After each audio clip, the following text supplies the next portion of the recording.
This channel does not promote any violent, harmful, or illegal activities. All content provided by this channel is meant for an educational purpose only. Top quality और consistent performance के लिए सिर्फ silver pump नाम याद रखना। ফাঁকা মাঠের মধ্যে মাঝখানে একেবারে জ্বলন্ত খড়ের গাদা থেকে এক মহিলার অগ্নিদগ্ধ দেহ উদ্ধার হয়েছে দক্ষিণ চব্বিশ পরগনার ফলতা থানার বেলসিনহা 2 নম্বর গ্রাম পঞ্চায়েতের শ্রীচাঁদাবুদা এলাকায় শোরগোল পড়ে গিয়েছে এই ঘটনায়। উদ্ধার হওয়া মহিলার পরিচয় জানা যায়নি এখনো। আজ সকালে 2 গ্রামের মাঝখানে ফাঁকা মাঠের খড়ের গাদায় আগুন জ্বলতে দেখেন স্থানীয়রা। আমি আরো একটু ডিটেইল জানবো। আমার সহকর্মী শুভেন্দু রয়েছে, আমার সহকর্মী শুভেন্দু এই মুহূর্তে রয়েছেন। শুভেন্দু, এই মহিলার পরিচয় ইত্যাদি কি ঘটনা এখনো পর্যন্ত আর কি জানতে পারছো এই বিষয়ে?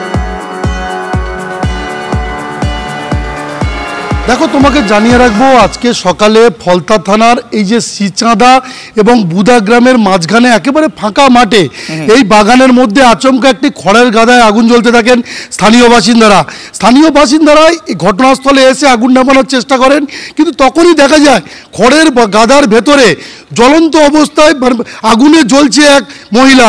তড়িঘড়ি তাকে উদ্ধার করে নিয়ে যাওয়া হয় ফলতা ব্লক হাসপাতালে। একেবারে দোলা পাকিয়ে গেছেন, 90% পুড়ে গিয়েছে এই মহিলা, এবং তার বয়স কত তার কোনো রকম কিছু বোঝা যাচ্ছে না। ফলে তাকে সেই দেহ উদ্ধার করে ফলতা থানার police diamond Harbour medical college হাসপাতালের মর্গে পাঠিয়েছে। তবে এলাকায় একটা আতঙ্ক গ্রাস করেছে, এলাকার বাসিন্দারা একেবারেই মুখ খুলতে চাইছেন না। তবে বিজেপি কিন্তু এই ঘটনায় সরব হয়েছে।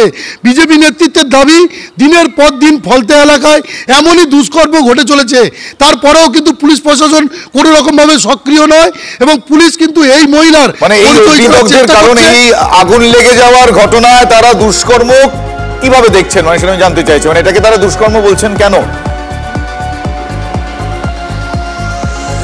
দেখো, বিজেপির অভিযোগ যে এই মহিলাকে বাইরে থেকে নিয়ে এসে তার সঙ্গে খারাপ কিছু করে তাকে কিন্তু পুড়িয়ে খুন করা হয়েছে, এমনটাই কিন্তু বিজেপির পক্ষ থেকে দাবি তোলা হয়েছে। তবে তৃণমূল সমস্ত অভিযোগ অস্বীকার করেছে। তাদের দাবি যে আইনের পথে চলবে, এই ঘটনার সঙ্গে যারা জড়িত তাদেরকে গ্রেপ্তার করবে পুলিশ। শুভেন্দু, ধন্যবাদ। কি কারণ এখনো জানা যায়নি, তবে গোটা বিষয়টার তদন্ত চলছে। কেন ফলতায় কোনো আইনের শাসন নেই? কেন একটার পর একটা লাশ উদ্ধার হচ্ছে ফলতা থেকে অজ্ঞাত পরিচয়? বহু লাশ এই তৃণমূল জমানায় উদ্ধার হয়েছে, যার কোনো যথাযথ তদন্ত হয়নি। কেন লোপাট করা হচ্ছে প্রমাণ? কেন এরকম জ্বলন্ত বদ্রি পাওয়া যাচ্ছে? আজকের এই অজ্ঞাত মহিলাটা কোথা থেকে এলো? কেন তার পরিচয় পাওয়া যাবে না? প্রশাসনকে খুঁজে বের করতে হবে।